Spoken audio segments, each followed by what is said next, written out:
Welcome to Connect to Joy. Your host, Carol DeChaine, is an intuitive spiritual guide for practical matters and Marconic multidimensional energy practitioner. Her quest is to help you realize new possibilities, discover and release what holds you back, and enable you to manifest an inspired life filled with joy. Join us on this journey of transformation. Now, here's your host, Carol DeChaine. Hello, beautiful spirits. Welcome to the show. I'm Carol DeChaine, and my passion in life is to help you find your joy, to release what holds you back, and assist you to quantum leap your journey of self-discovery. I'm an intuitive, certified in life and business coaching, and a multidimensional energy light worker. So if you're ready to start creating that life you've always dreamed of, that you deserve, let's have some fun and let's get started right now. Welcome. Thank you so much for joining us here today. We're going to be talking about friendship. And there are lots of different types of friends. There's acquaintances, there's people we do specific activities with who we might refer to as friends, but who don't really feel like they're as close a friend as what we're going to be talking about today. We're going to be talking about dear friends, the ones that really make our life better. First, I want to give you a definition of what a true friend may be, introduce my two fabulous guests, and then get into the discussion. So first, the definition of a true friend. This is from BetterHelp.com, which I had never heard of before, but which I love their explanation. It's someone who has your back, no matter what. They watch out for you and ensure you're not in danger. They'll never purposefully lead you into making decisions that aren't good for you or hurt you on purpose. It's also a true friend will always have your best interests at heart. And I'd like to add that it's also someone you have a lot of fun with. Otherwise, it's not as much of a close friend, I think. For an open discussion, I have a couple of my closest friends as guests, and these are two of my favorite people in the whole world. They're ladies that have incredible spirits, and I'm really lucky to call them friends. And as guests for the subject matter.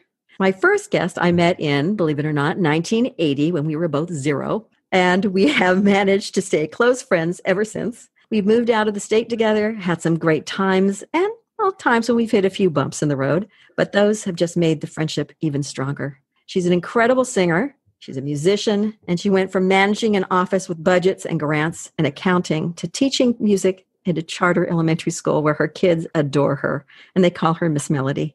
She's gotten groups together to perform at Renaissance fairs, produced an incredible album with some very talented artists, and I love this, one of my favorite CDs that I have. It's called Faith, Hope, and Love, and she has 3 sons and 1 grandson. And this woman basically can do it all. She makes 24 hours in the day stretch into 28, I think, most of the time. And her name is Nancy DeMello. Hello, Nancy. Thank you for being here. Hi, Carol. Oh, you're far too complimenting, but I loved hearing it, and I'm delighted to be here. Thank you. My second guest, I met it also in the 80s, in 1988, when we auditioned for Oklahoma, the musical. She ended up being Lori, and I was Ado Annie, her best friend. She was the sweet and feisty ingenue, and I was the loud comedic relief. I'm not sure if I am a loud comedic relief, but that's okay. It was fun. And between the two of us, we've had, 4 marriages, 3 divorces, and unfortunately, both sets of our parents who are married close to 50 years, that all 4 of them have passed away. And so we've been together through many different ups and downs. And I knew I could always depend on her to listen, to not judge me, and to be my backup whenever I needed somebody. She's been a legal secretary for years, and she's now instead doing exclusively what she loves, which is teaching and building voices. She has also a gorgeous soprano voice, and she's a wonderful accompanist and vocal director. Another incredibly creative woman, and this is Janet Rossman. Hi, Janet. Hi, Carol. And I copy Nancy saying you've been very kind and very gracious. And we'll talk later. Thank you. It's great to be here with you too. Thank you. Well, we wanted to talk about friendship today, and I couldn't ask for 2 better people to talk with me about this because it means so much, like I said, to have you as friends. And I know that you pretty much know what friendship is about because you are such good friends for me. And so I wanted to start, in your opinion, what makes someone a true friend for you? Janet, you have an answer to that? What do you think? Yeah, I think, first there's got to be, longevity going through so many things in life and still staying together as good friends, still finding enough in common that you've gone through or that you believe or think the same way. And they're always there. They're always there for you.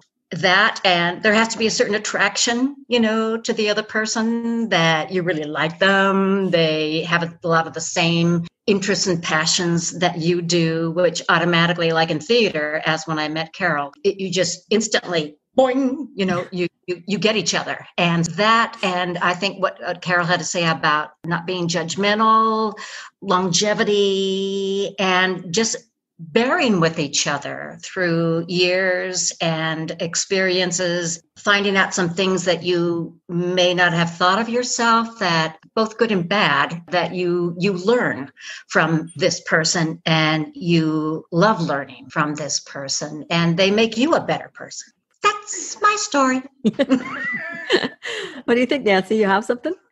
I do, actually. Yes, longevity for sure is something that helps you to understand the true depth of your relationship. But another thing I find out, usually when you become friends is because you have something in common. You have the same beliefs, core beliefs, and different things like that. But I think what makes a true friend is someone who allows you to be who you are with your differences. Someone who respects the fact that you have differences and understands and has compassion for the different places you've been, things you've seen, and how that has shaped who you are and why you respond differently to certain things. But also, like Janet said, really someone who helps you get through stuff. And, it's not important to just get through the bad times. You also need to have good times together. I mean, I think that's kind of an equal balance as far as like a true friend. You can do everything from boring to monotonous to exciting to scary to sad to joyous to creating. I mean, if you can share all of those things with one person, then that's, to me, is really a true friend. Other friends or acquaintances or lighter friends, if I'll call them that, light friends, like Bud Light, light friends. You may only have one thing in common. Maybe you work together and you work really well together, or maybe you bowl together and that's the only thing you do, or maybe you do theater together, but that's the only thing but a true friend is someone that you could call day or night, happy or sad, and no matter what you're going through, whether they've experienced it before or not, whether they can truly understand it, whether they're coming from a completely different angle or viewpoint, that they will love you and listen to you and be there for you. Beautiful. Thank you. And it's funny because some of those answers were exactly what I wanted to say. So it shows how close we are. And I do want to say, sometimes it's true. You have to be able to go through fun times as well as, you don't just want to have one person that all you ever hear from you is doom and gloom and help me get through this horrible time, because then what fun is for friendship? Yeah. You need to have some fun with it. But I do find that it's very helpful when you have friends that they're willing to put up with, maybe you think you did something stupid or you did something that you're just rolling your eyes going, okay, that was a lesson, but and you're not afraid to tell that person because you really don't expect to be judged. And sometimes they may have insights as to why you did something that maybe you didn't have yourself. So I find that having that ability to confide in someone is really important for me to know. I'm not going to get the pushback on, what, are you an idiot?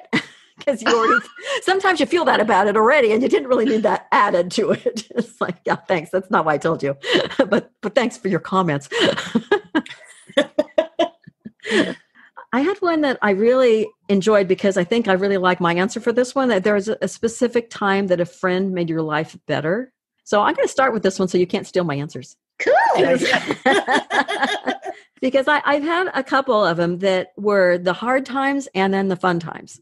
The two hard times that I'm going to mention is when my dad died and it was like 1:00 in the morning or something.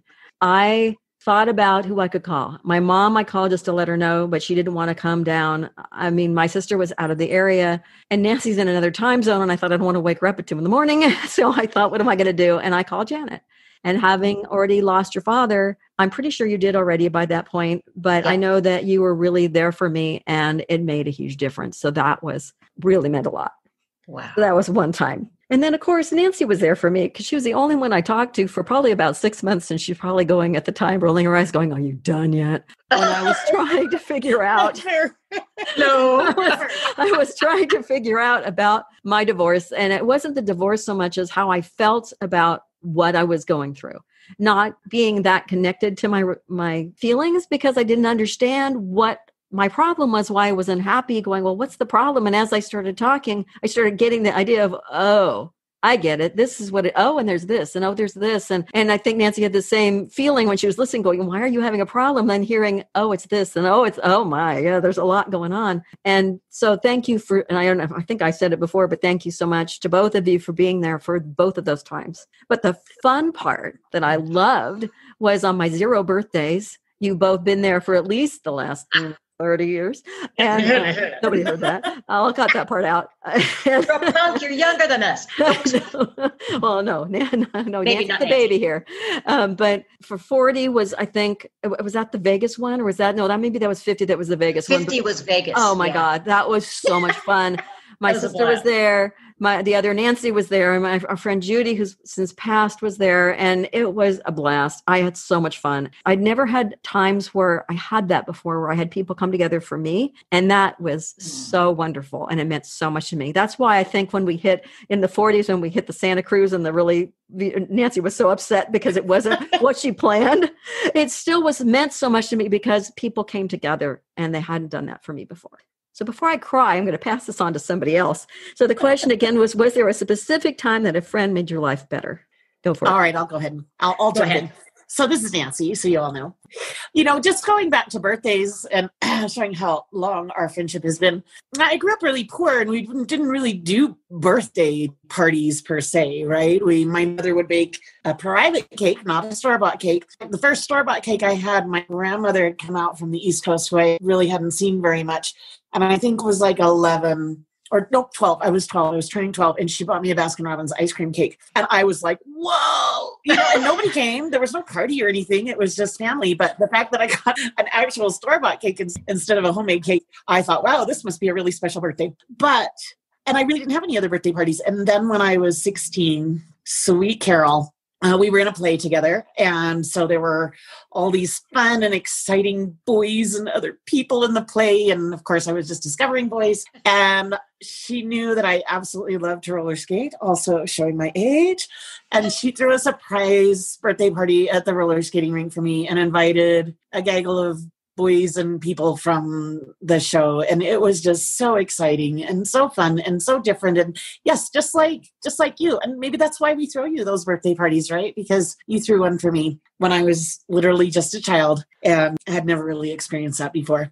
So I think sometimes friends do those special things that no one else would ever take the time or money or trouble or whatever to go out of their way to make you feel, you and you alone feel particularly special. That's one of my times. I have some more times, but I'll go ahead and let Janet jump in. Wow, that is so cool. And funny that Carol's name comes up again. When I had moved out, I'd gotten married and moved up to Seattle. And so we were far apart. My marriage fell apart, which, nobody expects.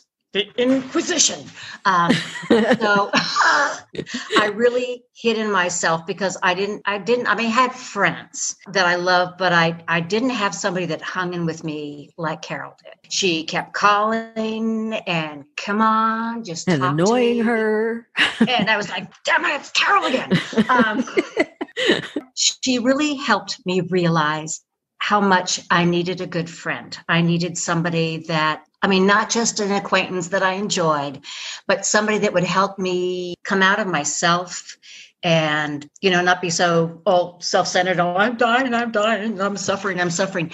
But she really hung in there with me. And I have never gotten over how much time she gave to hanging in there with me and help get me out of it. Help me really kind of open up to trusting more friends, to being honest with my friends, feeling that I could trust them and tell them how I was really feeling, and being accepted for that it was okay to be the cave dweller that I was for such a long time, but now it was time to come out. That was a big thing for me. I had really great friends when I was a kid, going to grammar school, and then we had to move to a different school because we were on the Oakland-Berkeley line. Long story. So I just remember being in junior high. I had one friend. And I had always had a lot of friends. And so I really I think I just closed myself up and I just put up big walls because I didn't want to lose friends again. It was too painful. So, and I wouldn't let you. I just kept chasing you down. You wouldn't. You were fantastic, and I still to this day don't know how you got that kind of patience. But just pushing us. Yeah, it made all the difference in the world. It was amazing, and I learned to really enjoy my life more and open up so much and learn stuff about myself. Well, and it's interesting how and we can talk about other people outside the three of us, of course, but it's funny how we learn so much from our friends too. And it's not something that is out there that people talk about at all, that you learn things from the people you're with if you've been around long enough. And of course, sometimes they're exciting lessons and sometimes they're painful lessons, but you learn and hopefully you grow instead of casting off that person that might have been a close friend to you. Yeah. You learn who you are more. Maybe you raise yourself up more. You become a better person just by having that friend. My mom used to say, who would you rather help you learn and grow, even if it has to be in a painful way? A total stranger who does not care one bit about you, or a friend who loves you and wants the highest good for you? That's how I kind of get through the tough times. If I have a friend or a family member who's there during a challenge and seems to be sort of maybe even the mirror. So everybody true. knows that theory, right? Or the devil's advocate. When you've had longevity and you've had the whole gamut of experiences together, you realize, even though it might be a little bit painful, that I wouldn't want anyone else to help me learn this difficult lesson. Yeah. Anything else to add to that before I move on to the next idea here? It's so interesting to hear these responses and going, wow, that's what I thought too, about, you learn about yourself and it may not be what you want to know. It might be, but you've got somebody who's not going to judge you. We'll just go, okay, they're not going to, I was thinking, especially because of all the passion that's been going around with politics lately too, and hearing the other viewpoints and not judging them. And that's hard because you get so upset because you're so worried and you're so, why can't you see it the way I see it? And it's like, no, I'm not going to say anything to them because I had to learn and my friends let me learn without saying, you are a jerk. Are you kidding? You really believe that? It's just, they allow you to learn and they don't say anything until after you've gotten to the good part. And they say, wow, you've really changed. In such a much better way. Yes. Oh, yeah. Seeing things from the different side too. It was only recently, because, hey, we're in a really crazy political time. Just these very hours, not to mention the whole year or several years. I knew I had discovered that I was feeling like the people who were voting the opposite way of me on certain things or for certain politicians or whatever. I was like, don't you love me? You want to destroy my life. It's like, don't you understand that this is I'm afraid it's all fear, right? I'm afraid that this is going to kill me, make my life just horrible or whatever. And that was kind of how I felt. And yes, just like you said, Janet, why can't you see it my way, right? Well, then I was listening to a friend from another state who has a brother who is voting the opposite of her, who also happens to be voting the opposite of me. And she told me, and I had not told her any of this, she told me he pretty much said exactly that thing. If you vote that way, you are basically voting to destroy my life and make my life miserable for the next 4 years. And it was like, oh my gosh, we are all thinking the same exact thing. I think we all want the same thing. I think we just are thinking that we want to feel happy and safe and secured and be prosperous and have the world be a good place, but we all think that one proposition or one person or one whatever is going to make it be that way. And depending on where you live or how you see it or your personal experiences, you might determine that that's going to come in a different shape or form or with a different law or a different elected official. I had to realize that they're not the enemy. These really are my friends. And even the people who aren't my friends, they just want the same thing that I do, that we just see it coming from a different place. Then all of a sudden, because I even was thinking, wow, I might lose some friends over this, right? And people didn't used to share their political viewpoints. And sometimes I didn't even have one. But, in a time when everybody's vehemently sharing on and losing their minds. Stuff, yes. Yeah, because there's so much fear. I was like, no, am I going to lose these friends or these family members or whatever forever because, we don't see eye to eye. And anyhow, my point is I came to the conclusion that, a true friend will realize exactly what I just said, that we all want the same thing. It's the whole just like me, right? Just like me. What is the motivation? Just like me, this person just wants to feel loved. Just like me, this person wants to feel secure. Just like me, and then you suddenly start to realize that you can be friends with people who have vast differences of opinion or lifestyles or whatever. And you don't have to be exactly the same to be really good friends. True. Mm-hmm. Allow. Yeah. Do you find that's the biggest challenge of being a good friend, is allowing them to have their own opinion? Well, it is a challenge. Some days. It's always that slap in the face when you realize that they are different, right? And you're like, no, I thought we were exactly the same. But, sometimes I think it's our differences that make this world such a beautiful place too, right? And sometimes I think, well, I'd be pretty close-minded if I didn't at least listen to their differences, right?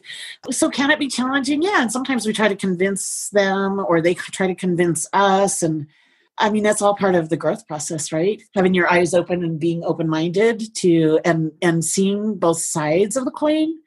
And that's really where a good friend can come into play, because you're more willing to listen and to have compassion for whatever angle they're coming from. If they're a good friend, it's easier because you don't want to see them as the enemy, no matter how different you might be. Couldn't say it better. Thanks, Nancy. It's so true. And what's more important, the friend or the politics? Yes. And that we've built up these relationships with our friends and people we really love. And, it's great. It'd be great if we all thought the same, but it's not going to happen. Sometimes it does. And then that tends to be the people that we hang out with a lot. So we can, get some sympathy. We can get some comfort being around people like that. Indeed. But nobody wants to lose a family member or a friend because of that. And so you just kind of skip on to the next topic and move along. If they'll let you. Some people get stuck on something and they go in circles and you're going, just move on. Let me kind of change the subject, and they won't let you. Yeah. Well, the thing is that the politicians will be in and out, and the laws will change, but that friend, if that friend's been there, say 40 years. Who would that be? But I digress. But the politician will never be. And you know what? That friend is the one who's going to pull your car out of the ditch for you, or, bring you a meal when you're sick in the hospital, or your family a meal when you're sick or not feeling good or laid up. And I don't know a politician who do that. Exactly. That was exactly what I was going to say. Plow your snow for you, or whatever it is that you need. Be in a listening ear at 1 o'clock or 2 in the morning when you need to talk to someone, and the politicians will never be. And we need to just keep that in mind. Good. I was just thinking another thing that I have trouble with challenges for being a good friend is just that I want to fix them. I want them to be frustrated because it's like, you have a different opinion. It's fine. But it's like we were saying before, if you only knew it my way, or you're having an issue and, I know the answer. Let me help you. And being a life coach now, I've learned so much about how not to do that because people don't get it when there's only a few people I think that need you to actually hit them upside the head and say, listen, what about this? Unless they ask your opinion, it's not going to get through to them. So you almost need to be able to not, just to listen and to ask more questions, draw them out and say, so how are you feeling about that? Why are you feeling that way? What's it about? And so when I put on the life coaching hat now and I go, instead of force feeding my opinion down somebody's throat who's a friend, I think we get a lot farther. And I feel like people don't push back so much. You don't get the argument going, you don't know what you're talking about. And then there's the argument and they go away and you're going, oh, that's not what I meant to do. Because I wanted to keep the friend. But that's one of the things I struggled with a bit before, especially. Well, I think you've made a lot of progress that way. I mean, just when you and I were working a couple of years ago, getting to become like, what do you want to do? I want to teach. I want to work with voices and stuff. And how do you get there? And you were so open and non-judgmental suggestions if I wanted them, tools, how to get there. But it kind of changed from our friendship into more of a professional relationship that you just easily stepped into on that. So that was very helpful. And look at me now. I'm out of line. Are there any other challenges that you find with trying to be a good friend? Nancy, did you want to discuss that? Oh.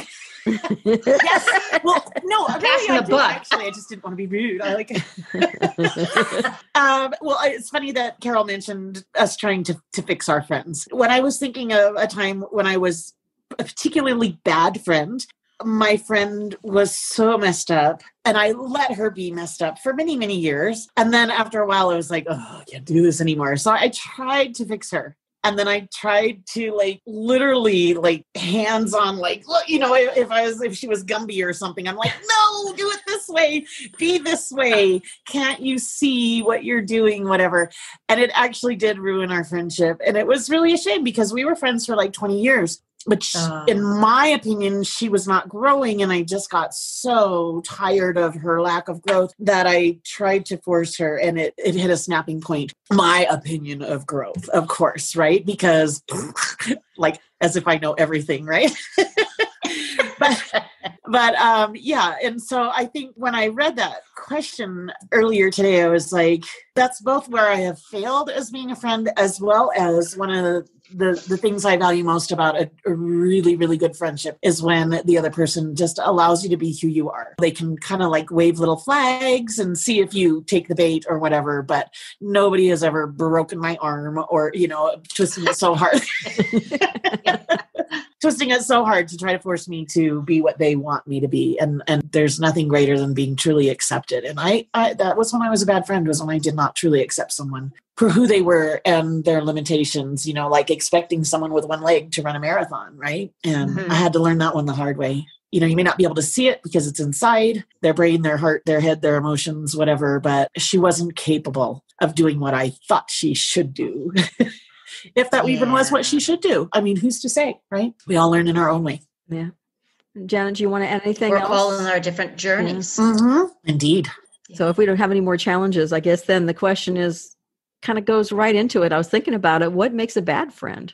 For me, it's not only trying to fix somebody, but when you talk to somebody, and I think Nancy and I may have talked about this before, when you hang up the phone from somebody or you leave them and you get in the house and you just end up in a puddle going, I'm so exhausted, because they just pull all the energy out of you. They suck you dry. That's what it really feels like. That's not a true friend. And that's when somebody has a hard time and you're with them, you should be fine because you don't feel like they're sucking you dry. It's a different kind of feeling. But when you hang up and you go, oh my God, I can't talk, or you see their phone call and you go, I just can't take that call. I can't take that call. Yeah. And when you get there, it's like, I can't be a friend with this person anymore. Do I have the time? Do I have 3 hours to give to this person? If that's how long it is that you're normally on the call with them. Am I professional? Am I a professional therapist? Well, and as a life coach now, sometimes that's what I feel like I'm being with. In the past, when I had especially one specific friend, it's like I would get on a call with this person and I would not say a word. And you know how much I talk. I wouldn't say a word. And for most of it, I try. He was a singer. What can we say? Say a line here and there, ask a question, sound like I'm interested, going, how many times are you going to repeat the same thing over and over again and suck? And by the time I'd hang up, it was like I had called this person to tell them some good news. I never got a chance to even tell them because it was always, and sometimes it is all about you when you call somebody because you have an issue coming up when you're a friend. But when it's always about the other person, then it's like, hello. I want to talk about me. I want to talk about number one. No, hey, it's about me today. Please. Because you want to share, good or bad news, but not always about the other person. So that's to me what makes a bad friend, because they're not really being a friend when it's always about them. Yeah. It's got to be back and forth and the other person, stopping long enough saying, so what's going on with you? And knowing what's going on in your life instead of, oh my God, you'll never believe this. It's like, yes, I will. Please don't call me again. Yeah, that's not a friend. Even though and that's hard. It's very hard to stop a relationship with somebody like that, even because you've known them for a long time. You've shared a lot of things with them. They've done some beautiful things for you, some very caring things for you too. But it starts breaking you down when it comes down to this. all of the time. Like, oh, I'm such a victim. Oh, this is happening now. It's like, can we just chill out for a moment and just like talk about something else? It's very hard. And I know more of a new mantra is life is short. Surround yourself with friends that make you feel good. People that make you feel good, people that are positive, people that are, learning according to the way you think about learning and who are evolving and stuff. And just choose that you don't have to remain faithful to that person who was a friend, but really is not anymore. And it's okay, because we all have our journeys. She or he is on this journey. I'm on this journey. And, we grow apart, just becoming the people that we are and trying to make something still work that was like back in high school or back in your 20s, like when you're in your 60s. It doesn't. Who's in their 60s? It's okay. I don't mind. I'm in my 60s. You guys are punks. And yet, I love you. Yeah, that you learn how to take care of yourself better and know who your true friends are, because they support you. They care about you. I had the best thing happen to me this year. It was so cool. My birthday was in April, and in March, we all had the shutdown. And so my friends came up from like a half hour, and they all had like this big birthday banner, and they came outside our house and sang me happy birthday, because we couldn't get together to celebrate like we had done, with our group so much. And I was like, I can't believe you guys did this. It was so cool. It was so happy, and seeing so many. We have a special group that meets every Monday, but to see them all out there and, what they had done for me, it was so touching. It's just a fantastic memory. And like, you love me. You really love me. And plus they're all singers. So that was really nice that they sang to you. Yes, unlike everybody was in a different key. Yeah. That's always like. So it sounded really pretty in our neighborhood. Yeah. Thanks for the thought, but stop singing. Yeah.